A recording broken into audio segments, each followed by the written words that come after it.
वसंत चव्हाण यांना लाखोच्या मतांनी निवडून आणणार सेवा जनशक्ती पार्टीचा पाठिंबा प्राध्यापक मनोहर धोंडे।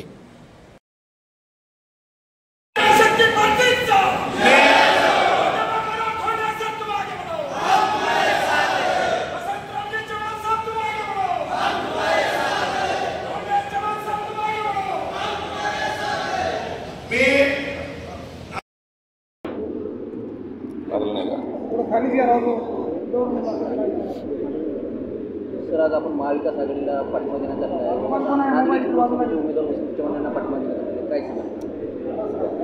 सेवा संघटना म्हणून गेली 29 वर्ष आम्ही काम करत आलो, पण नव्यानं सेवा जनशक्ती पार्टी ही नवीन राजकीय पार्टी आम्ही केंद्रीय निवडणूक आयोगाकडे नोंदणीकृत केलेली आहे।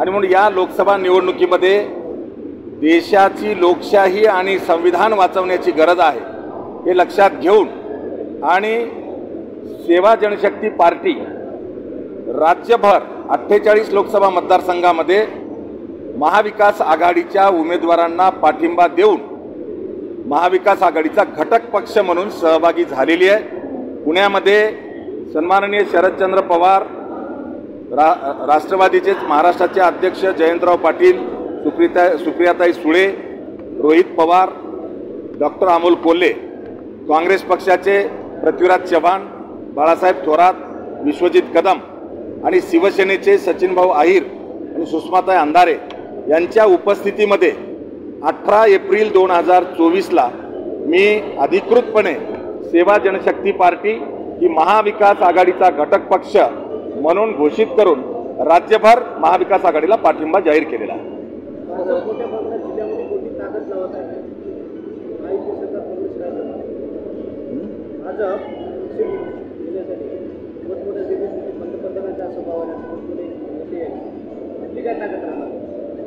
बघा, सामान्यांची ताकद ही सेवा संघटना म्हणून 29 वर्ष आम्ही उभा केलेली आहे। नांदेड जिल्ह्यातल्या 550 गावांमध्ये सेवा संघटनेच्या शाखा आहेत आणि 18 एप्रिलपर्यंत सेवा जनशक्ती पार्टी म्हणजे सेवा संघटनेचा एकही मावळा एकाही पक्षाच्या प्रचाराच्या गाडीत बसला नाही। ही मोठी ताकद आमची आहे हे नाकारायचं कारण नाही। आता तुम्ही म्हणालात की भाजप मोठी ताकद लावतोय, लावणार। बघा, भाजपने मूळ शिवसेना फोडली, मूळ राष्ट्रवादी फोडली, काँग्रेसमधले आपले नांदेडचे मोठे नेते, महाराष्ट्राचे माजी मुख्यमंत्री फोडले, शिवाय मनसेचा पाठिंबा मिळवला। एवढं करून सुद्धा आज त्यांची अवस्था 13 ते 14 जागा येण्याची आहे। आणि म्हणून ताकद नांदेडला लावावी लागेल, लावली जाते आहे हे मला माहिती आहे। म्हणूनच अमित शहाजींची सभा झाली, आज मोदीजींची सभा झाली, उद्या नितीन गडकरींची सभा होते। देशाचे आणि विश्वातले बडे नेते नांदेडमध्ये येत आहेत, तरीही सामान्य जनतेची एकजूट आणि सेवा जनशक्ती पार्टीच्या पाठिंब्यावर महाविकास आघाडीचे उमेदवार हे 2 लाख मताच्या फरकानं निवडून येणार आहेत, यावर माझा विश्वास आहे।